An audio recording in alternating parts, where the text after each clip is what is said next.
This video is sponsored by E&E Crafts and Creations. Stay tuned until the end of the video for a word from our sponsors. Does that work, girls? Yeah, that'll work. Well, howdy folks, welcome back to Dig Drive DIY. Today's video is a continuation, a sequel, part of a series, so to speak. Recently, we ripped out all the landscaping and the flower bed that we had next to our block building here.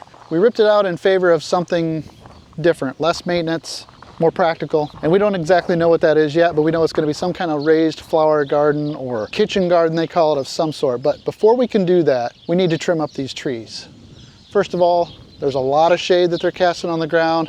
Secondly, we got branches that are making contact with the roof of the block building. They're encroaching and soon going to make contact with the roof of the barn here.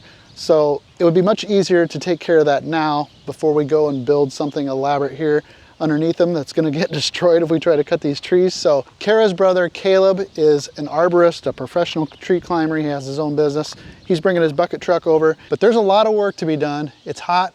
We're going to have all hands on deck. We're going to get some tools and toys out here to clean up the mess, and we'll see where we end up. Dig Drive DIY.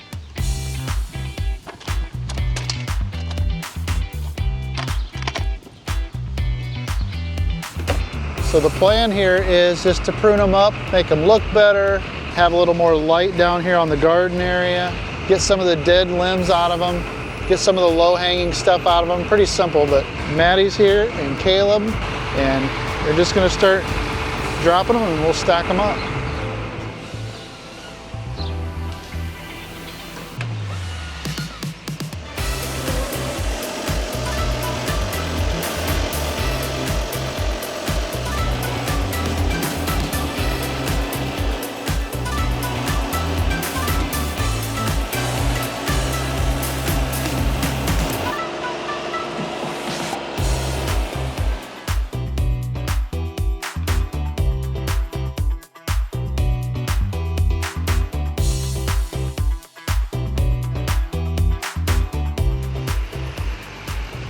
Look at this crew. Gonna put them all to work. I don't know about that guy, but we're gonna put that dump cart to work too.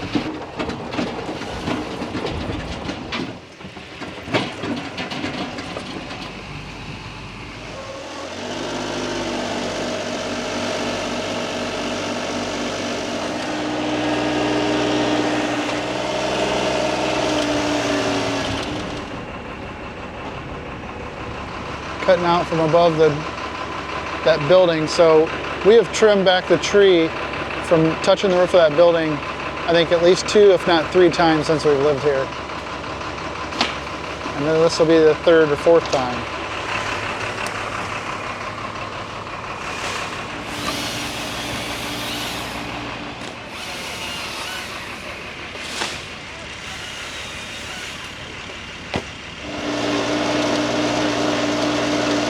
One of the things I wanted to talk about was the use of the tractor and the grapple versus the mini skid and that grapple.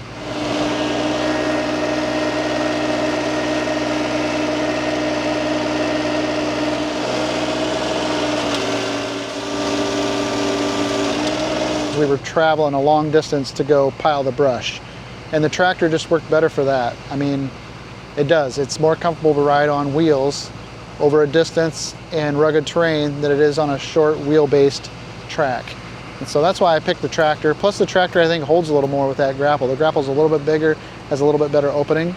So, you know, there's uses for, I could hear arguments and use cases for both. I'm not ruling out the mini skid yet, but so far, other than the lift capacity, my 755 and the grapple's doing it just as much. So we're gonna have to get into some situations where the tractor is outlifted, and then I'll tip the scale more towards the mini skid. But for now, I'm using the 755 and the grapple just as easily, really. So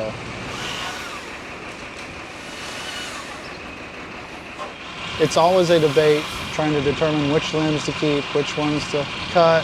We're right there on the edge where these could stay or go. And so we're just gonna trim them back a little aggressively this time and let them fill in. I'd say that's as high as we want to go though, at the bottom.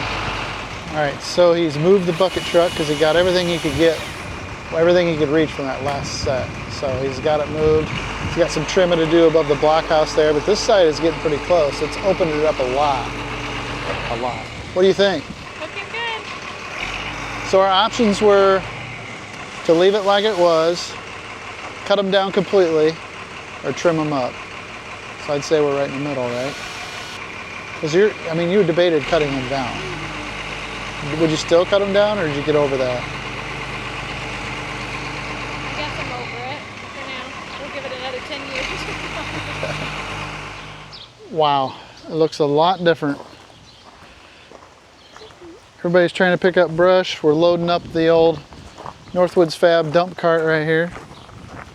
Looks like you got a pretty good load on there. I don't know. We'll put it to the test.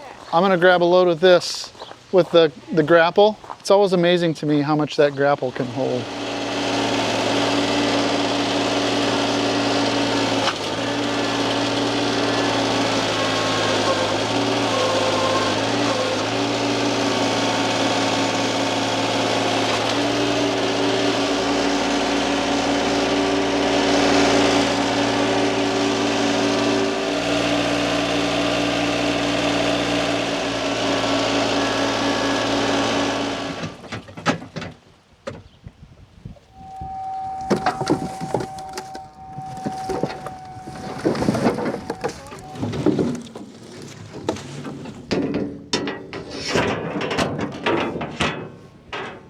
Okay, go fill her back up.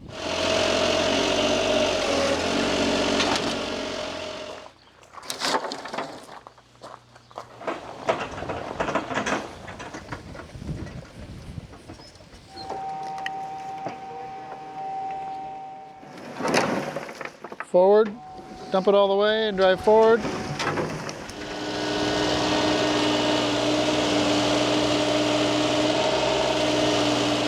Well, we got everything all cleaned up. The girls came out and helped pick that stuff up. We thought there was a storm coming, but it blew off to the north of us, so we're good there. I'm still evaluating the mini skid. I think it certainly has a place in the arsenal. I can't say as whether or not I would replace my loader tractor with it yet. A lot to be determined, a lot to be defined, but we'll get there. Anyway, I think Caleb's wrapped up with this. It looks good. So Caleb did a good job yesterday of getting everything trimmed up around the bottom. Had to move the truck, I think, 3 different positions to reach everything. And now he wants to get up above, higher into the canopy. There's some dead limbs up there. There's some pruning that he wants to do that he can't reach with the bucket truck. So the plan now is to take the bucket truck up, get out into the tree, and then he'll climb for a bit to try to do the final pruning.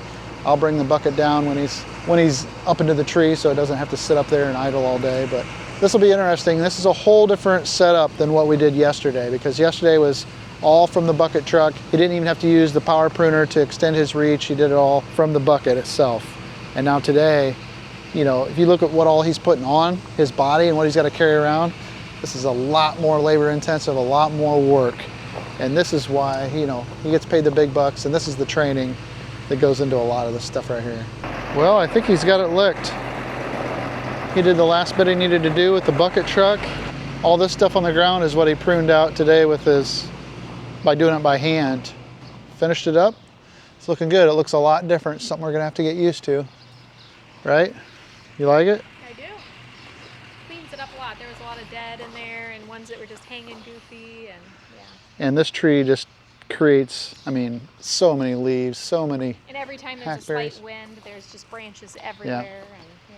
So it'll be good.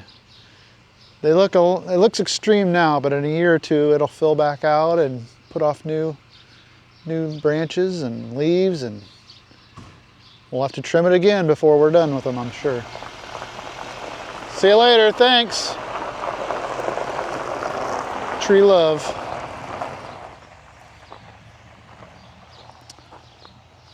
Well, all the excitement is over and done, and now we're left with cleaning up the little bits and pieces.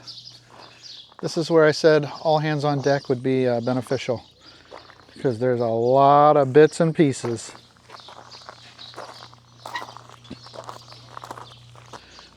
I think we need to unlock a new tool for you to use. Yes. Should we unlock it? Let's do it. So as you know, we got a lot of landscaping. We got the rocks now. And one of the things we've always wanted to get is this right here. It's a cordless vacuum. Sorry, I should have been more specific. A cordless backpack vacuum. So you can walk around with it and have a vacuum hose to suck up on the ground. It doesn't hold a lot, but it might hold enough to like maintain the landscaping. And instead of using a leaf blower to blow everything out that just essentially blows back in, it would be a way to clean stuff up. She's been wanting one of these for a long time. I swear it looks like I'm sponsored by Milwaukee. I am not. I'm just obsessed with buying their tools, and I don't know, it's fun buying new tools, and she wanted this one, so you know how that goes. If she wants something, we're getting it. I got it from Maple Lane Metals. It's a local Amish metal shop. They make like metal siding. They have a ton of Milwaukee stuff. An awesome, awesome place. Look at that. This is some Ghostbuster stuff right here. Oh, nice shooting, Tex. Oh, that's so nice. It's got backpack straps, plus it's got a waist strap, like a belt. So we should be able to get it secured real nice. If I make it fit you and Mom, then it'll be too small for me and I won't be able to use it. All right, I'm really interested to see how this works. It's a concept. I know it doesn't hold very much, but we get a lot of those maple tree whirligigs, you know, the little helicopter seeds. And when you blow those off the porch with a leaf blower, you're just putting them in your yard and saving them for later, basically. So maybe we can keep up on it with this thing. I don't know. It's about 300 bucks without a battery, but it works good for that.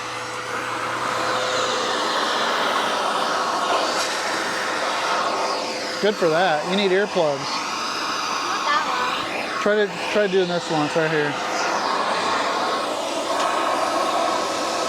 Yeah. It's like a backpack shop vac, right? A backpack shop vac. long. What up, gang? That's a joke for vacation.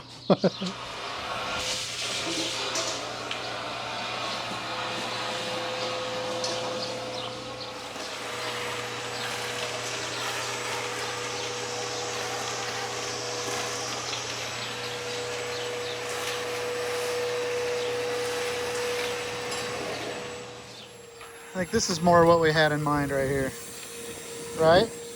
Like this stuff right here is hard to clean up. It's plugged.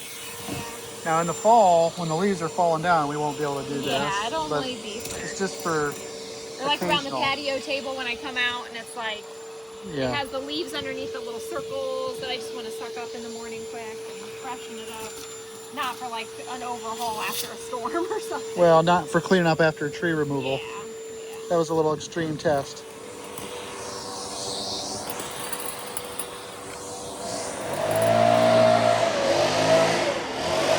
She can't stand it. She had to revert back to the gas-powered backpack blower.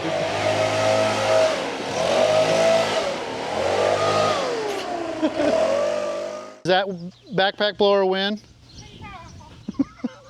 Pretty powerful. Well, we got everything trimmed up. Caleb's got them looking good. It always feels like a lot when you initially trim them because it's such a drastic change from what it was before. You know, we had a pretty good shade and canopy and a cave-like feel almost around the blockhouse here. Of course, it's overcast right now, but yesterday in the sunlight, yesterday afternoon, you could tell it was really opened up, which I think is gonna do wonders if we get the garden beds, raised beds finished here. And we also need to address and work on the blockhouse roof too. So it'll serve that purpose as well. But for now, we're caught up, we're done. I didn't get her opinion on the vacuum, but I think it's still hit and miss on the cordless vacuum. Oh, she's using it now. It's got a lot of stuff in there. What's your opinion on the vacuum? Mid. Mid? I think You sound like a teenager. Mid. it's more of a after cleanup, like for the fine Oh, the details. super clean. So you bring out the leaf blower for the maximum cleanup, and then this is the micro cleanup. You know, most people probably aren't vacuuming their sidewalk. It's a little overboard. Well, you can't be leaving little sticks and leaves on it. All right. Okay, well, we'll use it for something, I'm sure. Tell me what you think down below. Otherwise, thanks so much for clicking on this video. Hope that you liked it. If we're lucky, we'll see you in the next one. Take care. Well, thanks for making it to the end of the video.